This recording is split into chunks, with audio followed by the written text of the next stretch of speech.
Let's talk about what happens when the future and the present collide in the exact same place, on the exact same day. We're zooming in on January 30th, 2026, in one of America's most critical economic zones, the San Pedro Bay. And on this day, two wildly different realities were playing out, literally miles apart. One was a story of billion-dollar tech and global ambition. The other, a story of protest, community, and disruption, right there on the streets. Okay, so let's just break this down because this slide really gets to the heart of it. On one hand, you have almost $150 million in futuristic capital being poured into the area. And on the other, just a stone's throw away, a grassroots national shutdown is bringing everyday life to a screeching halt.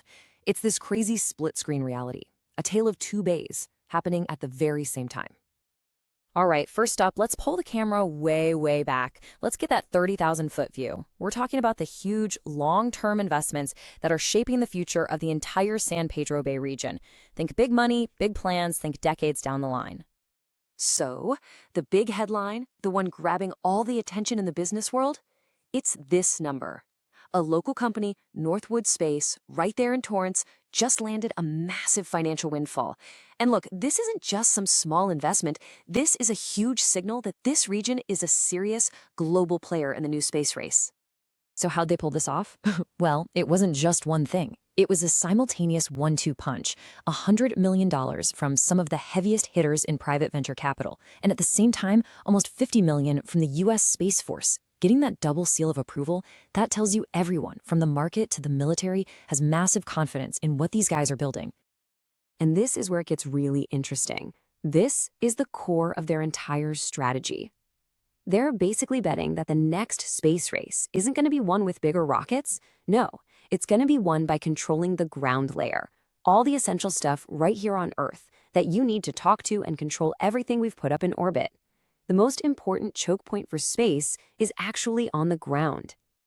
And that focus on mission-critical infrastructure, it doesn't stop with space. I mean, you can't talk about this region without talking about its absolute economic heart, the gigantic twin ports of Los Angeles and Long Beach. This is the front door for America's trade with Asia. And just look at the sheer scale we're talking about here. In 2025, these two ports moved almost 20 million of those giant shipping containers. It's just mind-boggling. And they are not slowing down. As you can see, Long Beach wants to double its capacity by 2050, and they're backing it up with over $3 billion in upgrades. And you know, it's not just cargo that's getting bigger and more efficient. Even the way they give back to the community is going high-tech.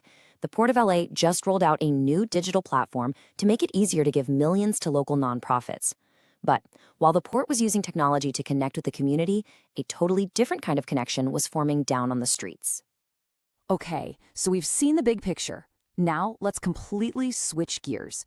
We're going to zoom all the way in, right down to the street level, and see what this exact same day felt like for the people actually living and working there. The rallying cry for the day was this: no work, no school, no shopping. That was the call to action for a coordinated protest called the National Shutdown. The goal was to bring daily life to a standstill, to make a powerful statement through economic silence. And the effect was felt everywhere, right away. You had small businesses in San Pedro, like the San Pedro Soapworks, shutting down in solidarity. Over in Long Beach, hundreds of kids from Cabrillo, Millikan, and Wilson High walked right out of class. The protest got so big that even federal bankruptcy courts in LA had to close up shop early. And it was all in response to federal immigration enforcement activities. And at the very same time, another kind of disruption was hitting the local scene. This one wasn't from a protest, though. It was a top-down decision from one of the biggest companies on the planet, and it had a direct impact on these neighborhoods.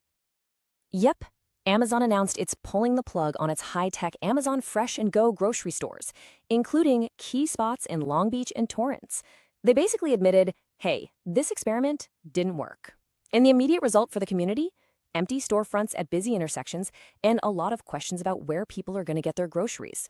So this all leads us to the perfect flashpoint, the place where these huge, big money plans literally slam into the local community's sense of self.